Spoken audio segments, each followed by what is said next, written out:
ایمان کے تین اجزاء بنتے ہیں بڑے بڑے بنیادی: ایمان باللہ یا توحید، ایمان بالآخرہ یا معاد، اور ایمان بالرسالت۔ یہ تین ایمانیات ہیں، ایمانیات ثلاثہ ہیں۔ ان تینوں کے مابین بڑا گہرا منطقی ربط ہے۔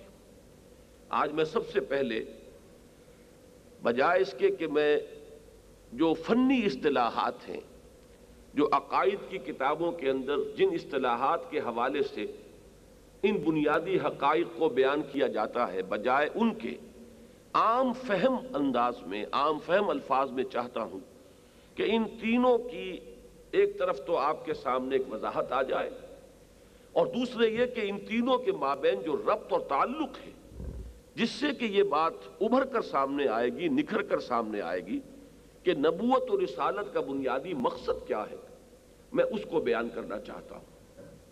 توحید کیا ہے؟ نوٹ کر لیجئے، توحید نام ہے اس کا کہ اولاً ہم یہ مانتے ہیں کہ یہ پوری کائنات، یہ پورا سلسلہ کون و مکان نہ ہمیشہ سے ہے نہ ہمیشہ رہے گا۔ یہ حادث ہے، ایک خاص وقت میں وجود میں آیا اور ایک خاص وقت تک قائم رہے گا، الی اجل مسمی، ایک وقت معین تک کے لیے۔ البتہ ایک ہستی ہے، ایک ذات ہے جو ہمیشہ سے ہے، ہمیشہ رہے گی۔ وہ ہستی اس کی خالق ہے۔ اس کائنات اور اس ہستی کے مابین نسبت ہے خالق و مخلوق کی۔ وہ خالق ہے، یہ مخلوق ہے۔ وہ ہستی جو ہمیشہ سے اور ہمیشہ رہے گی، وہ تنہا ہے اپنی ذات میں، کوئی اس کا مثل نہیں، کوئی اس کی مثال نہیں، کوئی اس کا مد مقابل نہیں، کوئی اس کا ہمسر نہیں، کوئی اس کا ہم پلہ نہیں، کوئی کسی بھی اعتبار سے اس جیسا نہیں۔ ایک یونیک پرسنالٹی کہہ لیجئے، ایک ایسی ہستی ہے کہ جس کے لیے لفظ یونیک انگریزی کا جو ہے وہ شاید اس مفہوم کو کنوے کر رہا ہے کہ ہر اعتبار سے منفرد ہستی، کسی بھی پہلو سے کوئی اس کے مشابہ نہیں۔ نمبر دو یہ کہ وہ جملہ صفات کمال سے متصف ہے، اور ہر صفت کمال اس میں بتمام و کمال موجود ہے۔ جس اعلیٰ قدر کا آپ تصور کریں گے وہ اس میں موجود ہے اور بتمام و کمال موجود ہے۔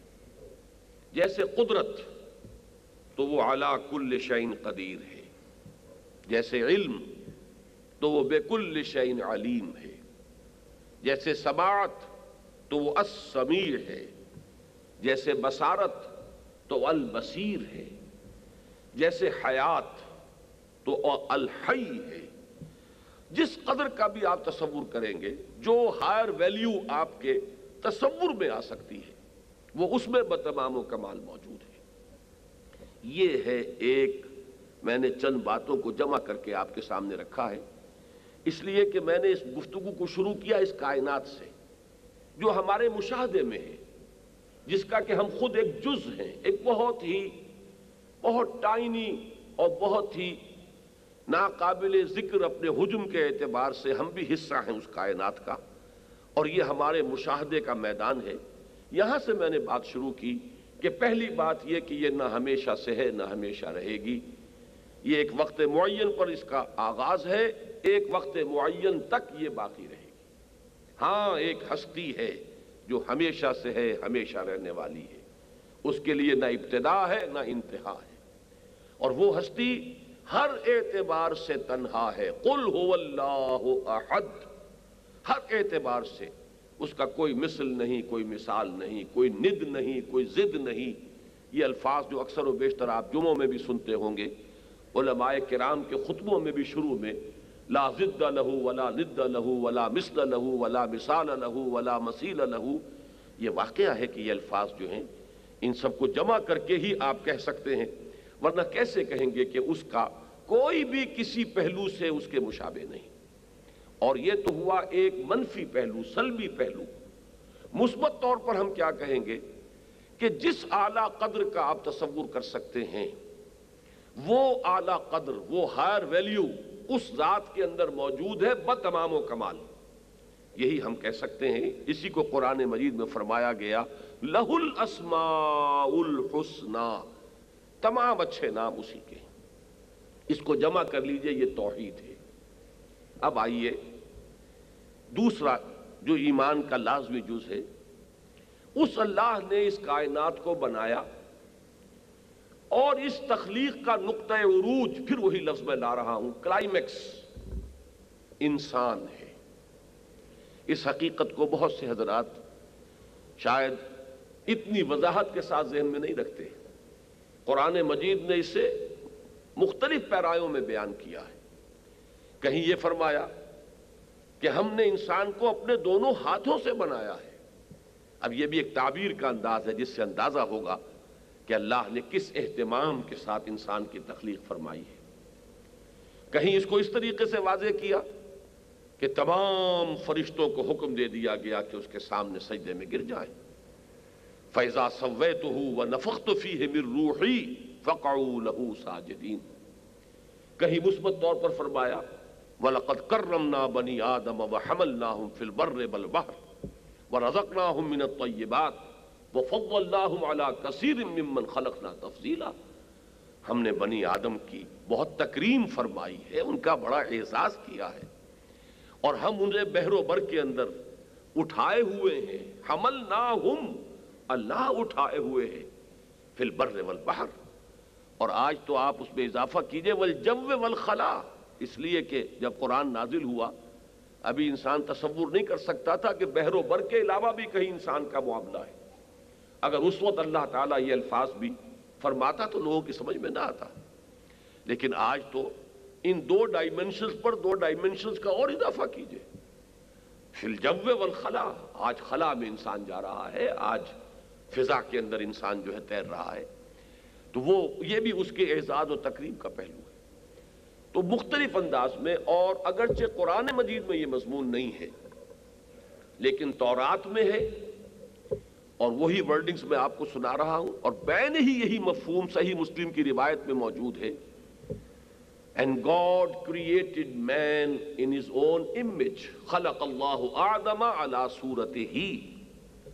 یہ ہے وہ چند پہلو جو میں نے گنوائے کہ اللہ کی تخلیق کا نقطہ عروج انسان ہے۔ اب اس انسان کا معاملہ سوچئے کہ ہمارا مشاہدہ تو یہی ہے کہ 20 30 40 50 60 70 سال یہ اس کی کل زندگی ہے۔ ہم جب لفظ زندگی استعمال کرتے ہیں تو اطلاق ہمارا کیا ہے؟ اس دنیا میں پیدائش سے لے کر اس موت تک کا وقفہ۔ پیدائش سے موت تک کسی کے چند مہینے کا معاملہ ہوتا ہے، کوئی چند گھنٹے ہی سانس لیتا ہے بچہ، کوئی جوان ہوتا ہے، کوئی بڑھاپے کی عمر کو پہنچتا ہے، وَمَن نُعَمِّرْهُ نُنَكِّسُ فِي الْخَلْقِ کا مظہر بن جاتا ہے، اور کیا ہوگا زیادہ سے زیادہ 100 برس کا ہو جائے گا۔ چند شاذ کہیں جن کی کہ دنیا کے اخبارات میں بھی خبریں آئیں گی وہ اس سے آگے جائیں گے، لیکن کیا انسان کی وہ عظمت اور انسان کی زندگی کا یہ اختصار، کیا یہ دونوں چیزیں باہم ایک دوسرے کے ساتھ متناسب ہیں؟ کیا واقعہ یہی زندگی کہ عمر دراز مانگ کے لائے تھے 4 دن، 2 آرزو میں کٹ گئے 2 انتظار میں؟ کیا یہ کل ہمارا وجود ہے؟ تو واقعہ یہ ہے کہ اگر انسان غور کرے تو اس کی اپنی فطرت، اس کی اپنی عقل اس سے ابا کرے گی۔ انسان بہت عظیم تر حقیقت کا حامل ہے۔ یہی بات ہے جو قرآن کہتا ہے۔ میں بلکہ اقبال کا شعر پہلے آپ کو سنا دوں، اس سے کہ قرآن مجید کی آیات اور نکھر کر آپ کے سامنے آئیں گی۔ تو اسے پیمانہ امروز و فردا سے نہ ناپ، جاوداں پہ ہمدواں ہر دم جواں ہے زندگی۔ یہ تم نے اپنے چھوٹے چھوٹے پیمانوں سے کہاں اپنی زندگی کو ناپنا شروع کر دیا؟ تمہارا یہ امروز و فردا مل کر یہ تمہاری اس حساب کتاب کی ایک اکائی بنتی ہے۔ اس سے تم نے ہفتے بنائے، مہینے بنائے، سال بنائے، 60 70 80 سال کیے۔ تو اسے پیمانہ امروز و فردا سے نہ ناپ، جاوداں پہ ہمدواں ہر دم جواں ہے زندگی۔ یہی بات قرآن کہتا ہے۔ قرآن یہ کہتا ہے کہ انسان کی اصل زندگی وہ زندگی کہ جو ابدی ہے، باؤنڈ لیس ہے، وہ زندگی تو آخرت کی زندگی ہے۔ یہ زندگی جو ہے یہ تو صرف اس کا ایک امتحانی وقفہ ہے۔ میں اس کے لیے لفظ استعمال کیا کرتا ہوں، اور وہ بھی میں عرض کرتا ہوں کہ صحیح ریشیو پروپورشن کو ظاہر نہیں کرتی بات، کہ جیسے کتاب ہو، ضخیم کتاب، اور اس کا ایک پریمبل ہو، اس کا ایک دیباچہ ہو، اس کا پریفیس ہو، اس کا ایک مقدمہ ہو، تو مقدمے کے بعد اصل کتاب شروع ہوتی ہے۔ یہ ہماری زندگی یہ تو در حقیقت ایک دیباچہ ہے، ایک مقدمہ ہے۔ کتاب زندگی تو اصلاً کھلے گی موت کے بعد۔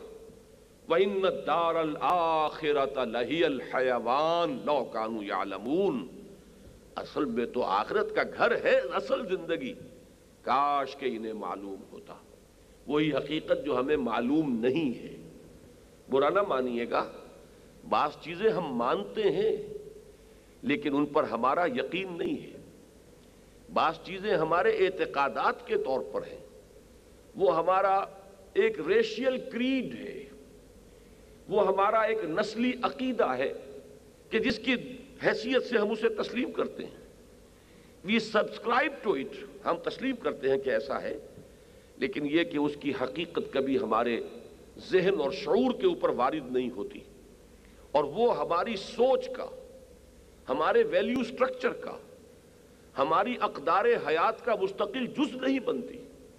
اگر وہ شے واقعتاً جز بن جائے ہماری سوچ کا، انٹیگرل پارٹ بن جائے ہمارے ویلیو سٹرکچر کا، تو زمین و آسمان کا فرق واقع ہو جائے گا۔ ان الدار الآخرۃ لہی الحیوان لو کانوا یعلمون، اصل میں تو آخرت کا گھر جو ہے وہ ہے زندگی، اصل زندگی، کاش کہ انہیں معلوم ہوتا۔ اب اس کو جمع کیجئے کہ انسانی زندگی تو اسے پیمانہ امروز و فردہ سے نہ ناپ، ایک بڑا طویل عمل ہے۔ اس میں سے ایک چھوٹا سا چنک کاٹ لیا گیا ہے، چھوٹا سا ٹکڑا علیحدہ کر لیا گیا، درمیان میں وقفہ ڈال کر، جس کو ہم موت سے تعبیر کرتے ہیں۔ موت کیا ہے؟ موت ایک زندگی کا وقفہ ہے، یعنی آگے بڑھیں گے دم لے کر۔ یہ کوئی معدوم ہو جانے کا نام نہیں ہے، یہ زندگی کی ایک کیفیت سے دوسری کیفیت کو منتقل ہو جانے کا نام ہے۔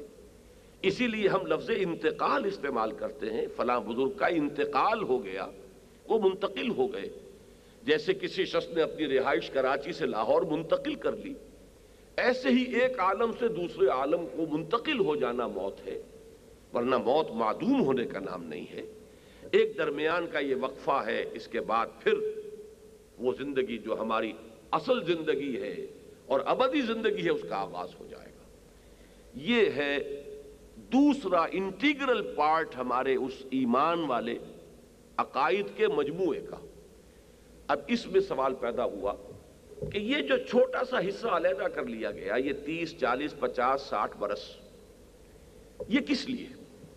اس کو قرآن مجید نے خوبصورتی سے بیان فرمایا سورہ ملک کے آغاز میں، خلق الموت والحیات لیبلوکم ایکم احسن عملا۔ اللہ نے یہ موت و حیات کا یہ سلسلہ اس لیے تخلیق فرمایا تاکہ تمہیں جانچے، پرکھے، تمہارا امتحان لے کہ تم میں سے کون ہے اچھے عمل کرنے والے، کون ہے سیرت و کردار کے اعتبار سے بلند تر۔ جیسے کہ ابھی سید صاحب فرما رہے تھے کہ بلند ترین چوٹی ہے سیرت و کردار کی، جس پر فائز ہیں محمد الرسول اللہ صلی اللہ علیہ وسلم۔ تو یہ عظمت کردار نمایاں کیسے ہوا؟ یہ اسی 60 سال کی زندگی میں صلی اللہ علیہ وسلم آپ کی اس عظمت کا ظہور ہوا ہے۔ تو صرف یہ بات کہ برابر ہر چے اندر سینہ داری، جو جس کے اندر ہے وہ اسے بروئے کار لا سکے، وہ اپنی ویلیو کو پروو کرے، پروو یور ورتھ، ثابت کرو تمہارے اندر کیا ہے، تمہارے اندر کیا صلاحیتیں ہیں۔ اس کے لیے ایک موقع دیا گیا ہے، یہ امتحانی وقفہ ہے، یہ 30 40 50 برس۔ خلق الموت والحیات لیبلوکم ایکم احسن عملا۔ اس آیت کے بھی مفہوم کو شعری انداز میں علامہ اقبال نے اس نظم کے آخر میں بیان کیا ہے، وہ زندگی نام کی ان کی نظم جو بانگ درا میں شامل ہے، جس کا میں نے ایک شعر آپ کو پہلے سنایا کہ تو اسے پیمانہ امروز و فردہ سے نہ ناپ، جاویداں پہم دواں ہر دم جواں ہے زندگی۔ آخری شعر یہ ہے، قلزم ہستی سے تو ابھرا ہے مانند حباب، اس ضیاء خانے میں تیرا امتحان ہے زندگی۔ یہ امتحانی وقفہ ہے، امتحان لیا جا رہا ہے۔ یہ گھڑی محشر کی ہے، تو عرصۂ محشر میں ہے، پیش کر غافل عمل کوئی اگر دفتر میں ہے۔ پروو یور ورتھ، ثابت کرو اپنی قیمت کو، اپنی قدر و قیمت منواؤ۔ یہ ہے اس چھوٹے سے وقفے کا، اس چھوٹا سا حصہ جو زندگی کے اس طویل عمل میں سے علیحدہ کر لیا گیا، موت کا ایک وقفہ ڈال کر اس کا اصل مقصد از روئے قرآن۔ اب کیا ہوگا؟ ہم سب پر موت وارد ہوگی، جیسے کہ حضور کا ایک بہت ہی جامع خطبہ ہے، نہج البلاغہ میں اس کے مصنف نے اس کو درج کیا ہے، اور میں نے میرا ایک چھوٹا سا کتاب چاہے دعوت اللہ، اس میں یہ پورا خطبہ نقل کیا ہے۔ اس کا ایک ٹکڑا آپ کو سنا رہا ہوں۔ واللہ لتموتن کما تنامون، خدا کی قسم تم سب مر جاؤ گے جیسے کہ تم روزانہ رات کو سو جاتے ہو۔ بہترین تشبیہ ہے۔ ثم لتبعثن کما تستيقظون، پھر ایک دن آئے گا، ایک وقت آئے گا کہ تم سب کو اٹھا لیا جائے گا جیسے کہ تم روزانہ صبح کو بیدار ہو جاتے ہو۔ اب دیکھیے یہ تشبیہ مجھ سے رہا نہیں جا رہا کہ میں اس دعائے معصورہ کا یہاں ذکر کروں کہ حضور صلی اللہ علیہ وسلم سے جو مسنون اور معصور دعا ہے، صبح اٹھتے ہی حضور کیا فرمایا کرتے تھے؟ الحمدللہ الذی احیانی بعد ما اماتنی والیہ النشور۔ اس اللہ کا شکر ہے، اس کے لیے ثنا ہے جس نے مجھے پھر زندہ فرمایا اس کے بعد کہ مجھ پر موت وارد کر دی تھی، اور اسی طرح ایک دن ہم اس کی طرف اٹھ جائیں گے۔ آپ غور کیجئے کہ اگر کوئی شخص روزانہ صبح کو اٹھے اور اس کی یہ عادت ثانیہ بن گئی ہو کہ آنکھ کھلتے ہی اس کی زبان پر یہ الفاظ وارد ہو جائیں، الحمدللہ الذی احیانی بعد ما اماتنی والیہ النشور، تو کیا جب صبح قیامت کو وہ اٹھے گا تو کیا اس کی زبان پر یہ الفاظ از خود جاری نہیں ہو جائیں گے؟ الحمدللہ الذی احیانی بعد ما اماتنی والیہ النشور۔ گویا کہ یہ اس دن کا ریہرسل ہے جو آپ اس دعائے معصورہ کی صورت میں روزانہ صبح کو کریں گے، اگر اللہ تعالیٰ آپ کو یہ عادت جو ہے عطا فرما دے۔ تو حضور کا خطبہ میں عرض کر رہا تھا، وَاللَّهِ لَتَمُوتُنَّ كَمَا تَنَامُونَ ثُمَّ لَتُبْعَثُنَّ كَمَا تَسْتَيْقِظُونَ ثُمَّ لَتُحْسَبُنَّ بِمَا تَعْمَلُونَ، پھر تمہارا حساب کتاب ہوگا جو عمل تم کر رہے ہو ان کا۔ ثُمَّ لَتُجْزَوُنَّ، پھر لازماً تمہیں بدلہ دیا جائے گا، بالاحسان احسانا وبالسوء سوءا، بھلائی کا بھلا بدلہ، برائی کی بری سزا۔ وَإِنَّهَا لَجَنَّةٌ أَبَدًا أَوْ لَنَارٌ أَبَدًا، اور وہ یا پھر ہمیشہ کے لیے جنت ہے، روح و ریحان و جنت نعیم، اور یا پھر جہنم ہے ہمیشہ ہمیشہ کے لیے۔ ان کو جمع کر لیجئے، اس کا نام ہے ایمان بالآخرہ یا معاد، یعنی بعث بعد الموت، حشر و نشر، حساب کتاب، جزا و سزا، جنت و دوزخ۔ 5 امور کو جمع کریں گے تو یہ ہمارے ایمانیات کا دوسرا اہم پلر ہے، دوسرا اہم رکن ہے، ایمان بالآخرہ یا معاد۔ اب یہاں سے آپ سوچئے، ایک ٹی کا تصور ذہن میں لائیے، یہ بھی تاج محل کا جو انسگنیا ہے ایسے ہی بنایا گیا ہے کہ ٹی بھی ہے، اس میں ایم بھی ہے، تاج محل۔ اس میں سے ایم کے حصے کو آپ ذرا بھول جائیں، ٹی کو ذہن میں رکھیے۔ در حقیقت توحید اور معاد یہ ہمارے وجود کے 2 سروں کو معین کرتے ہیں۔ یہ ٹی کا وہ اوپر والا بازو ہے کہ ہم کہاں سے آئے ہیں، کہاں جا رہے ہیں، ہمارے سفر زندگی کا نقطہ آغاز کیا ہے اور ہماری منزل کیا ہے، جس کو کہ قرآن مجید میں اس آیہ مبارکہ میں بیان کیا گیا ہے جو ہم کسی کے انتقال پر پڑھتے ہیں، اِنَّا لِلَّهِ وَإِنَّا إِلَيْهِ رَاجِعُونَ، ہم اللہ ہی کے ہیں، ہم اسی کے پاس سے آئے ہیں اور اسی کی طرف لوٹ جانے والے ہیں۔ یہ ہمارے سفر حیات کی ابتدا اور انتہا۔ اور مجھے نام یاد آیا، شیخ احمد سرہندی حضرت مجدد الفسانی رحمت اللہ علیہ کی ایک کتاب ہے چھوٹی سی، مبدأ و معاد۔ مبدأ ابتدا کی جگہ جہاں سے آغاز ہوتا ہے، معاد لوٹ جانے کی جگہ۔ یہ مبدأ و معاد کا علم ہے، انا للہ و انا الیہ راجعون۔ اس کے لیے چھوٹی سی مثال مناسب ہوگی، اس کی اہمیت کا آپ کو علم ہو۔ دیکھیے، اگر کوئی شخص ریل میں بیٹھ گیا کراچی سے، اسے لاہور جانا ہے، اس کے بیوی بچے کراچی میں ہیں، لاہور میں کوئی معین کام ہے، معین مدت کے لیے اسے جانا ہے، اسے معلوم ہے کہ کس کام سے میں جا رہا ہوں، مجھے کہاں ٹھہرنا ہے، یہ سب کچھ اس کے ذہن میں ہے، اس کمپیوٹر میں ہے۔ اثناء سفر میں ذرا آپ تصور کیجئے، ایسا ہوتا ہے کہ اگر کوئی ٹرنک اوپر سے گرا اور اس کے سر پر آ کر لگا اور اس کی وجہ سے صدمے سے اس کی یادداشت زائل ہو جائے، یہ ہو جاتا ہے کہ عارضی طور پر یادداشت جو ہے انسان کی زائل ہو جائے۔ اب اس شخص کو ذرا اپنے ذہن میں لائیے، بلکہ اپنے اوپر اس کی کیفیت طاری کیجئے، وہ اپنے آپ کو ایک ویکیوم میں محسوس کرے گا، اسے کچھ پتا نہیں میں کہاں سے چلا، میرا گھر کہاں ہے، میرے بیوی بچے بھی کوئی ہیں یا نہیں ہیں تو کہاں ہیں، میں جا کہاں رہا تھا، میرے سفر کی غرض و غایت کیا تھی، مقصد کیا ہے۔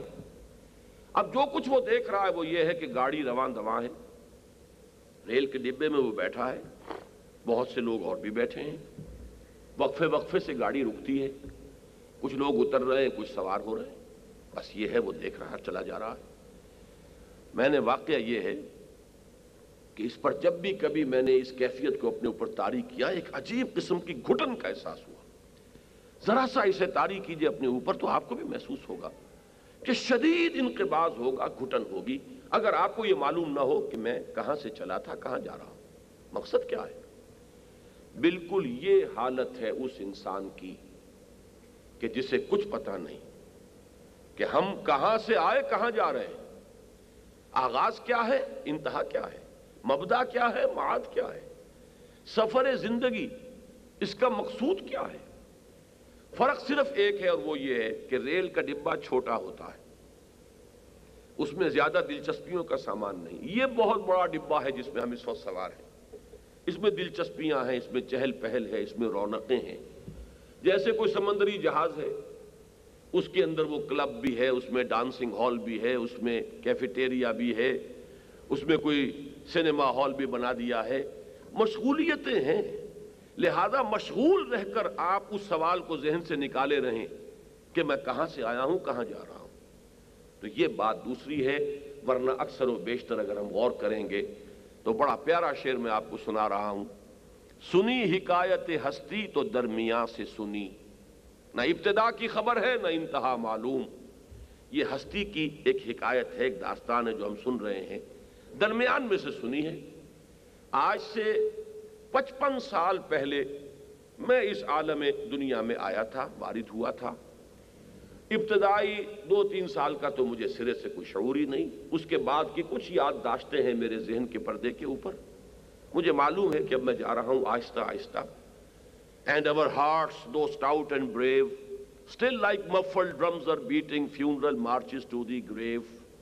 غافل تجھے گھڑیال یہ دیتا ہے منادی، گردوں نے گھڑی عمر کی ایک اور گھٹا دی۔ دل کتنا ہی قوی ہو، کتنا ہی توانا ہو۔ بڑی پیاری تمثیل ہے اس نظم کی جس کا انگریزی کا شعر میں نے آپ کو سنایا کہ جب کسی بڑے فوجی افسر کا، کسی جرنیل کا جنازہ لے کر چلتے ہیں تو بیٹ آف دی ڈرم کے ساتھ اس کا آگے وہ بڑھتا ہے، تو تشبیہ دی ہے شاعر نے کہ جیسے وہ بیٹ آف دی ڈرم کے ساتھ جنازہ آگے بڑھتا ہے، ایسے ہی ہماری یہ دل کی ہیٹنگ ہے، یہ بھی در حقیقت ہمارے اس جنازے کو ہماری قبر سے قریب تر کر رہی ہے۔ دل کی ہر دھڑکن کے ساتھ ہم اپنی قبر سے قریب تر ہو رہے ہیں، بس یہ ہمیں معلوم ہے۔ نہ اس سے پہلے کا پتہ ہے، نہ اس سے بعد کی خبر ہے، نہ ابتدا کی خبر ہے، نہ انتہا معلوم۔ رہا یہ وہم کہ ہم ہیں، سو یہ بھی کیا معلوم۔ نتیجہ اس کا یہ نکلتا ہے کہ انسان واقعتاً اگر اسی طرح پر انہی محدودیتوں کے ساتھ رہے تو اسے اپنی ہستی پر بھی شک ہوگا، اس کائنات پر بھی شک ہوگا، وہ مجسم تشکک بن کر رہ جائے گا جب تک کہ علم نہ ہو انا للہ و انا الیہ راجعون۔ ہماری تو منزل معین ہے، ہمیں معلوم ہے ہم کہاں سے آئے ہیں۔ یہ اب اس ٹی کا میں نے اوپر کا حصہ آپ کو بتایا، یہاں سے اب ایک سوال نکلتا ہے جس سے یہ نیچے والا ڈنڈا شروع ہوگا۔ سوال یہ ہے کہ امتحان لیا جاتا ہے کچھ پڑھا کر، جانچا جاتا ہے کچھ دے کر سکھا کر۔ اللہ ہمارا امتحان لے رہا ہے تو کیا پڑھایا اس نے؟ ہمیں جانچ رہا ہے تو دیا کیا ہے اس نے؟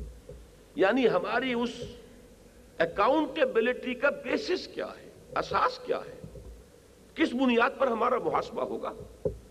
اسیسمنٹ جو ہماری ہوگی ایکم احسن عملا، تو آخر اس کی کوئی بنیاد ہونی چاہیے، اس کے کوئی کرائیٹیریا ہونے چاہیے۔ اس کوسچن کو اپنے سامنے لے آئیے ایک بڑے سے کوسچن مارک کے ساتھ، تو یہاں سے بات آگے شروع ہوگی۔ قرآن مجید نے اس کو خوب واضح کیا ہے۔ سورہ دہر کی ایک آیت ہے بنیادی، لَقَدْ خَلَقْنَا الْإِنسَانَ مِن نُطْفَةٍ أَمْشَاجٍ نَبْتَلِيهِ فَجَعَلْنَاهُ سَمِيعًا بَصِيرًا۔ ہم نے انسان کو ملے جلے نطفے سے پیدا کیا تاکہ اسے جانچیں پرکھیں، تو ہم نے اسے سمیع اور بصیر بنایا، اسے آنکھیں دی، اسے کان دیے، اسے سماعت دی، اسے بصارت دی۔ کھول آنکھ، زمین دیکھ، فلک دیکھ، فضا دیکھ، مشرق سے ابھرتے ہوئے سورج کو ذرا دیکھ، مشاہدہ کرو۔ افلا ينظرون الى الابل كيف خلقت والى السماء كيف رفعت والى الجبال كيف نصبت والى الارض كيف سطحت فذكر انما انت مذكر لست عليهم بمسيطر۔ اس نے ہمیں یہ حواس سے ظاہری دیے۔ نمبر 2، یہ اتنا بڑا کمپیوٹر عطا کیا، عقل، لعلکم تعقلون، لعلہم یعقلون، یہ عقل دی ہے۔ نمبر 3، اس نے ہمارے نفوس کے اندر نیکی اور بدی کی پہچان ودیت کر دی ہے۔ وَنَفْسٍ وَمَا سَوَّاهَا فَأَلْهَمَهَا فُجُورَهَا وَتَقْوَاهَا۔ ہمیں یہ بتائے جانے کی ضرورت نہیں ہے کہ یہ خیر ہے اور یہ شر ہے۔ ہمیں اللہ نے جہاں یہ ظاہری بصارت دی ہے وہاں ایک باطنی بصیرت بھی دی ہے۔ ہم جانتے ہیں by our very nature we know what is good and what is evil، کیا اچھا ہے کیا برا ہے، کیا خیر ہے کیا شر ہے۔ انسان کو کوئی احتیاج نہیں ہے کہ اسے یہ بتایا جائے کہ سچ بولنا اچھا ہے اور جھوٹ بولنا برا ہے۔ He knows it۔ انسان کو کوئی احتیاج نہیں ہے کہ اسے بتایا جائے کہ وعدہ پورا کرنا اچھا ہے اور وعدہ خلافی کرنا برائی ہے، وہ جانتا ہے۔ انسان کو کوئی بتانے کی ضرورت نہیں ہے کہ جو تمہارے ساتھ حسن سلوک کرے تم بھی اس کے ساتھ حسن سلوک کرو، یہ اس کی اپنی فطرت کے اندر انہیرنٹ ہے، موجود ہے، یہ ان بلٹ ہیں ویلیوز، ایتھیکل ویلیوز انسان کے اندر۔ یہ تیسری چیز ہے۔ چوتھی چیز، اس نے ہم میں جو اپنی روح میں سے پھونکا، وَنَفَخْتُ فِيهِ مِن رُوحِي، یہ جو ہمارے وجود کا اب ایک انٹیگرل پارٹ ہے، جزو لا ينفک ہے، اس روح میں اللہ تعالیٰ کی معرفت بھی موجود ہے، اس کی محبت بھی موجود ہے۔ مولانا روم کی مثنوی کا پہلا شعر کبھی آپ نے غور کیا ہوگا، بشنو ازنے چوں حکایت می کنت بس جدائی ہا شکایت می کنت۔ اس روح کے اندر ایک تڑپ ہے اپنے اصل مرجع اور اپنے اصل مرکز کی طرف، اس کے اندر ایک داعیہ موجود ہے اس کی طرف رجوع کرنے کا۔ دل کے اندر، اس قلب کے اندر یہ آئینہ حقیقت نما ہے جو اللہ نے عطا فرمایا ہے، اس میں معرفت خداوندی ودیت شدہ موجود ہے۔ 5 چیزیں میں نے گنوائی ہیں، بات لمبی ہو جائے گی اگر میں نے اس کی شرح کی۔ نتیجہ کیا ہے؟ Every human being is accountable on the basis of these basic faculties جو اللہ نے اس کے اندر ودیت کی۔ یہ بنیادی جو چیزیں اللہ نے ہمیں دے کر یہاں بھیجا ہے، جواب دہی اس کی بنیاد پر ہے۔ اس کا منطقی نتیجہ سمجھ لیجئے، کوئی نبی نہ آتا، کوئی رسول نہ آتا، کوئی کتاب نازل نہ ہوتی، کوئی وحی کا سلسلہ نہ ہوتا، تب بھی انسان ذمہ دار تھا، مسئول تھا، جواب دہ تھا۔ اللہ کے ہاں اس کا محاسبہ ہونا تھا اس بنیاد پر کہ اس نے اسے سماعت دی، بصارت دی، عقل عطا فرمائی، نیکی اور بدی کا شعور عطا فرمایا، اس کے دل میں اپنی معرفت ودیت کی، اس کی روح میں اپنی محبت ڈال دی۔ 5 چیزیں دے کر بھیجا ہے ہر فرد نوع بشر کو۔ اس کی بنیاد پر ہر انسان مسئول ہے، رسپانسبل ہے، اکاؤنٹیبل ہے، جواب دہ ہے۔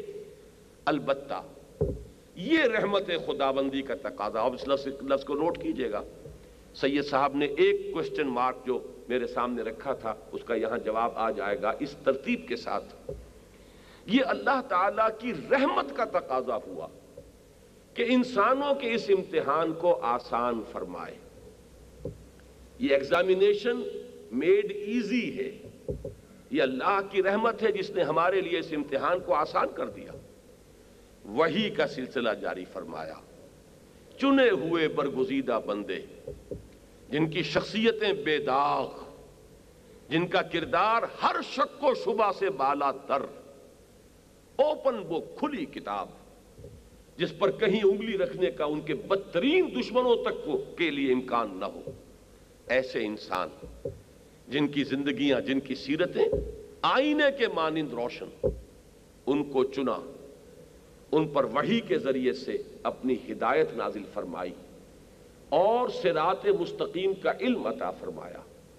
ہدایت بھی عطا فرمائی۔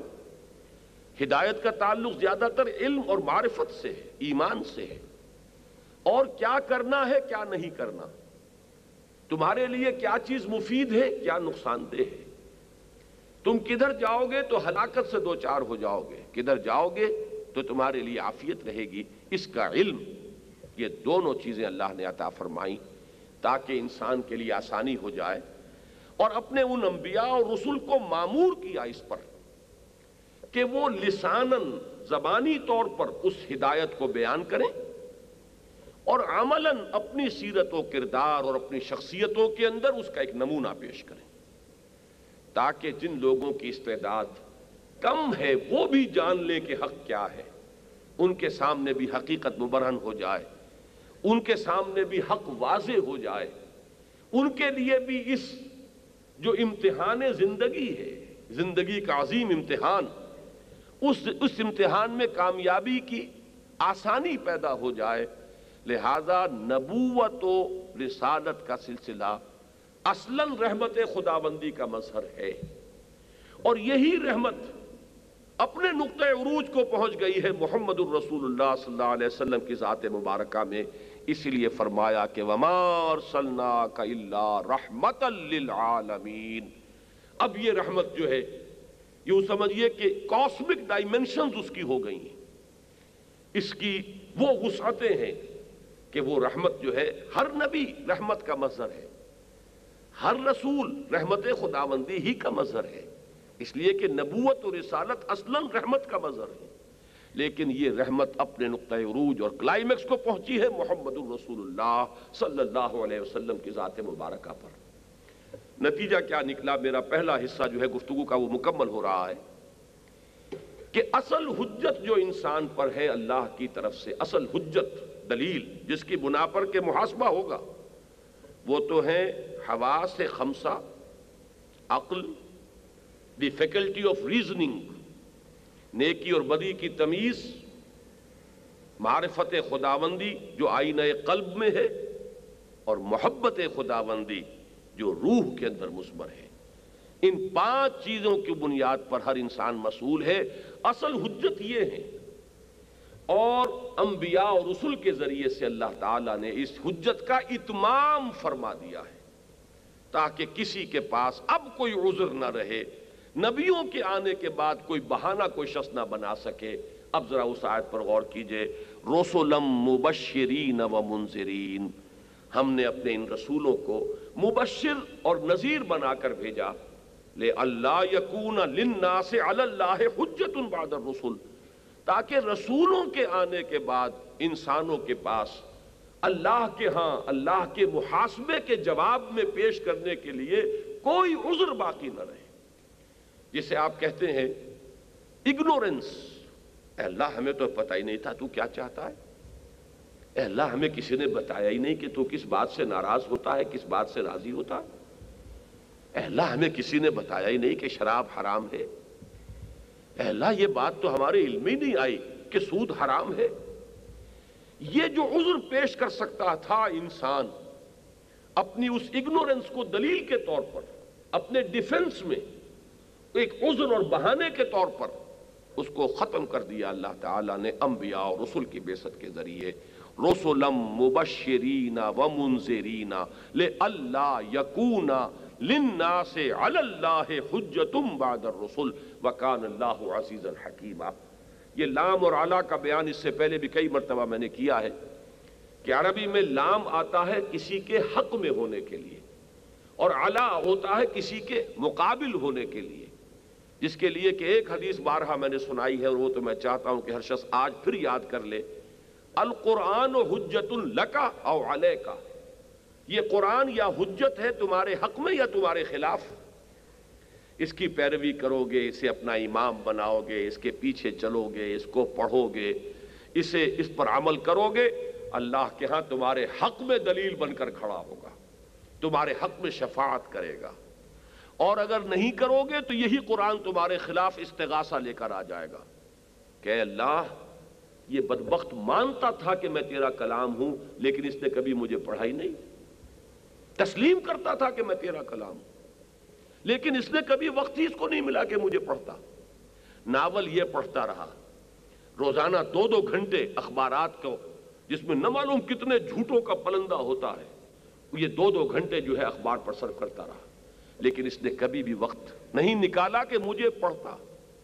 یا اس سے بھی آگے ہے، اللہ یہ بدبخت مجھے پڑھتا بھی تھا، لیکن بالکل ایسے جیسے کہ طوطے کو کوئی رٹوا دیے گئے ہوں الفاظ، کبھی اس نے سوچا ہی نہیں کہ میں کہہ کیا رہا ہوں، میں نے اس کے سامنے راستہ کون سا رکھا ہے۔ اس سے بھی آگے جائیے، یہ شدید سے شدید تر معاملہ ہو رہا ہے۔ اے اللہ یہ انسان، یہ بدبخت ترین انسان مجھے پڑھتا بھی تھا، سمجھتا بھی تھا، پھر عمل نہیں کرتا تھا۔ معلوم ہوا یہ تو چوری ہی چوری نہیں، سینہ زوری بھی ہے کہ انسان پڑھے بھی، سمجھے بھی، پھر عمل نہ کرے۔ تو یہی قرآن ہمارے خلاف استغاثہ لے کر آئے گا اور ہمارے خلاف حجت بنے گا۔ یاد کیجئے یہ الفاظ، القرآن حجت لک او علیک، یہی لفظ یہاں آیا ہے، لئلا یکون للناس علی اللہ حجت بعد الرسل، تاکہ نہ رہ جائے انسان کے حق میں اللہ کے خلاف یا اللہ کے محاسبے کے خلاف کوئی حجت، کوئی بہانہ، کوئی دلیل، کوئی عذر رسولوں کے بعد۔ وَكَانَ اللَّهُ عَزِيزًا حَكِيمًا، اور اللہ تو عزیز بھی ہے، حکیم بھی ہے، بغیر رسولوں کے محاسبہ کرے اسے اس کا حق حاصل ہے، لیکن اس نے اپنی حکمت اور اپنی رحمت کا یہ اظہار فرمایا کہ انسان کے اوپر اس امتحان کی کٹھنائیوں کو، اس کی مشکل کو آسان کیا ہے سلسلہ وحی، سلسلہ انبیاء، سلسلہ رسل، سلسلہ کتب کے ذریعے سے۔ یہ منطقی ربط ہے نبوت و رسالت اور توحید اور آخرت کے مابین۔